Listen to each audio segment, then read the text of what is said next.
Well, hello everyone. As I have said to everyone, I've been getting back, and I'm sorry that my eyes keep looking over there when the iPhone camera is right there. I'm not used to just holding the camera and talking, but I had been mentioning to, quite a few people that with all the drama and everything that's been happening with the Libertarian Party and some other things that have just gone on in my life, that's given me a bit of some different priorities, that I was going to reclaim some of my hobbies.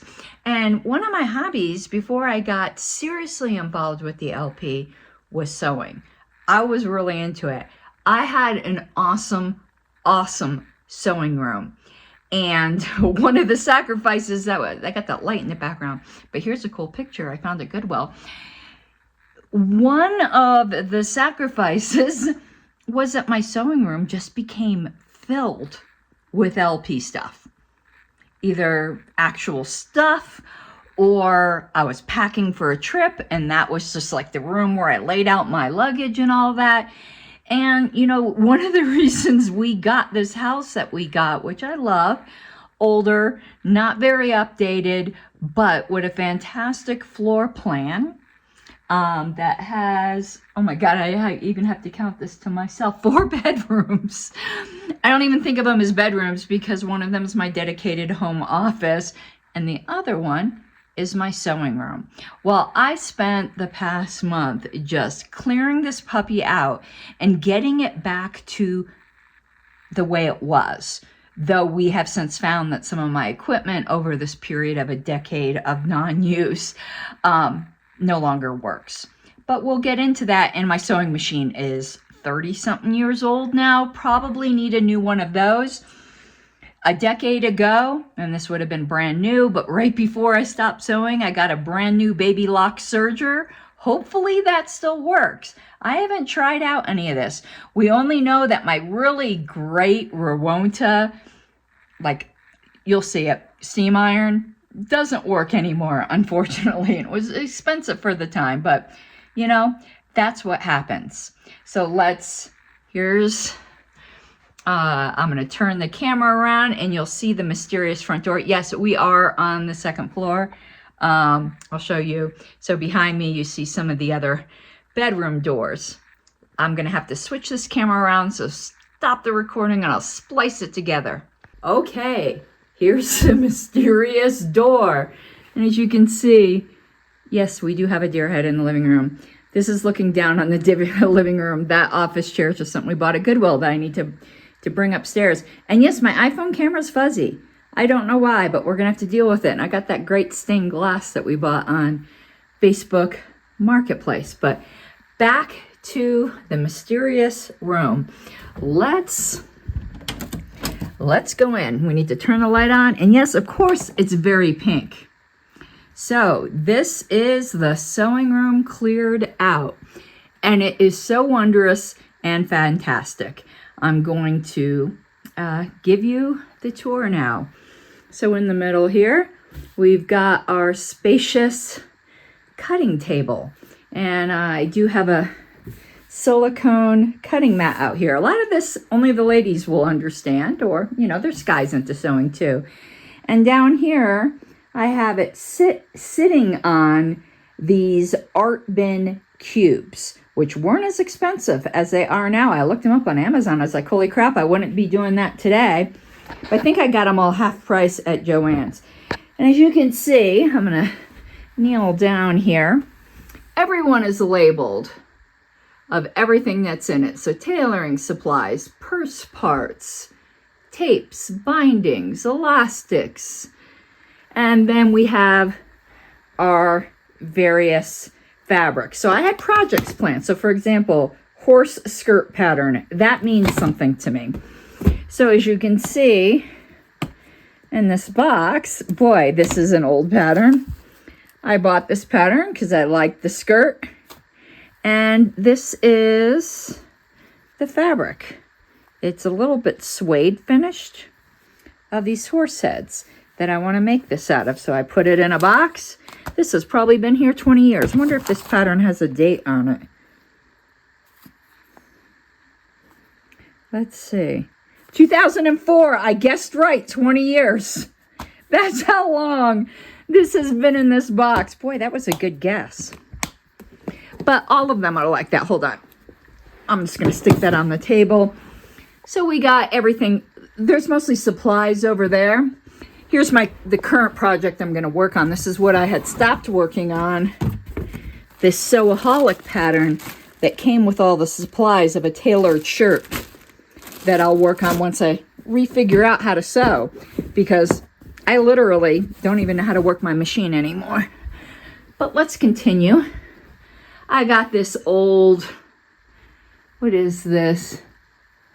It's a curtain stretcher. It's just an antique that I have on the wall as decoration.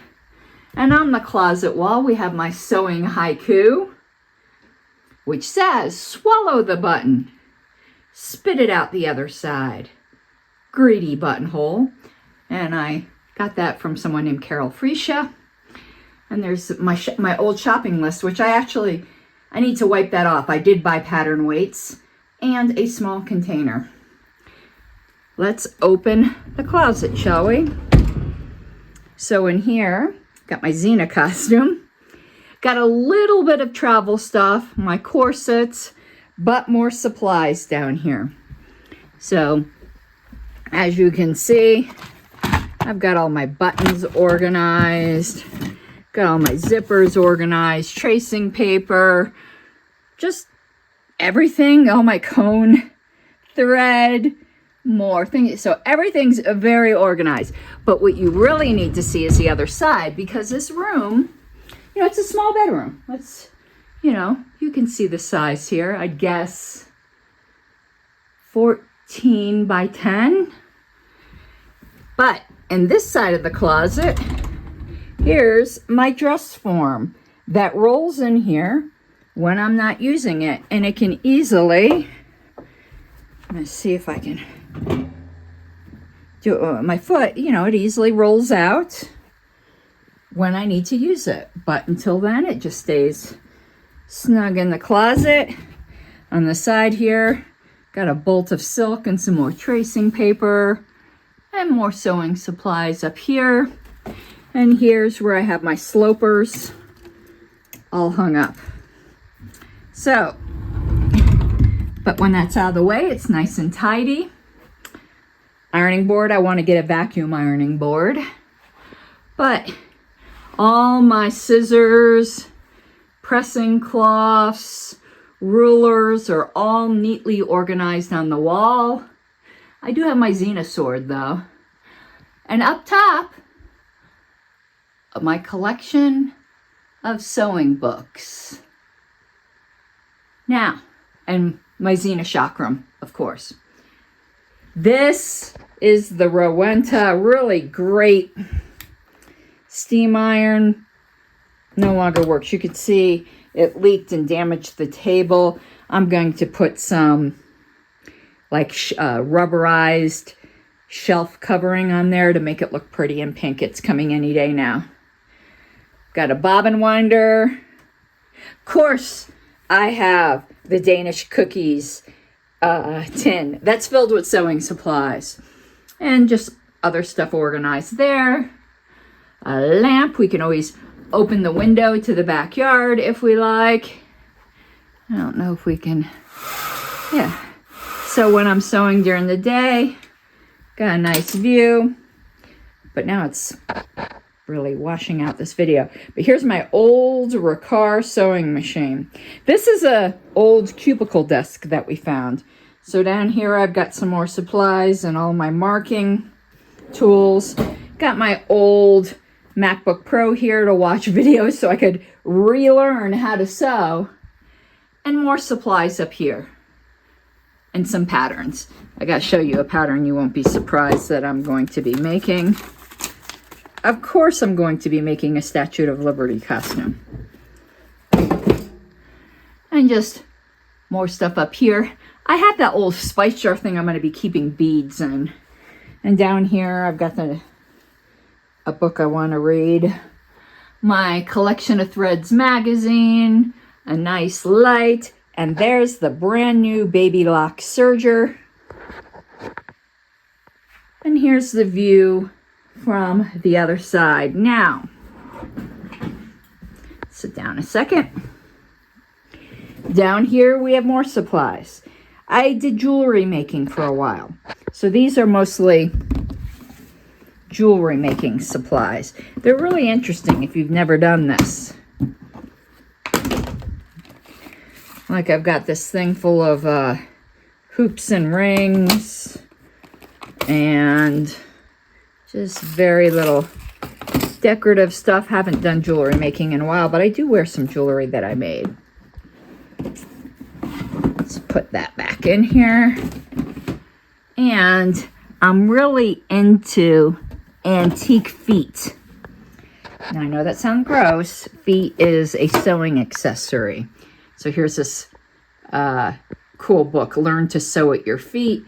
Learn how to use the feet that came with your machine. But as you could tell, this is quite old-fashioned. But here's like an example. I think this is a ruffler of a old-fashioned sewing foot. It goes on this part of your machine. So this standard little flat foot here, that's, normally what comes with it. And yes, just like I use bumpers to bowl, I do use a magnet instead of just relying on the 5/8 seam allowance there, because I'm a very sloppy sewer. Okay. And more supplies up here. Like up here, I have all my pressing supplies, the tailor's ham, the pressing board, all of that junk. I got a super long stapler. But if we come along to this side, on this side of the sewing table, there is more fabric and patterns and more supplies. And I think that might be it, but there's maybe a few more things I want to show you for my current sewing project. I can keep things in here. Oh, I know what else I need to show you, the most ingenious thing. But back here, I make good use of this space. I've got my extra silicone boards, muslin. I don't even know what those are. A step ladder so I can get to my books. And I probably got all kinds of supplies back here I don't even realize. You can see I got all that from when I lived in Florida. It says Palm Beach Copy Service. I don't even know what that is. I probably just used it to pin stuff too. Okay, but let me show you the most ingenious. So you'd think I used every bit of space, so I do have room for more books. But no, the vestibule to this room, look what I did. I've got a fitting area with 3 mirrors. So when I'm here, I can see the fit of the back. I can turn here. I've got a mirror on this side. I can see the fit of the side. I can see the fit of this side. So I think that is absolutely brilliant, if I don't say so myself.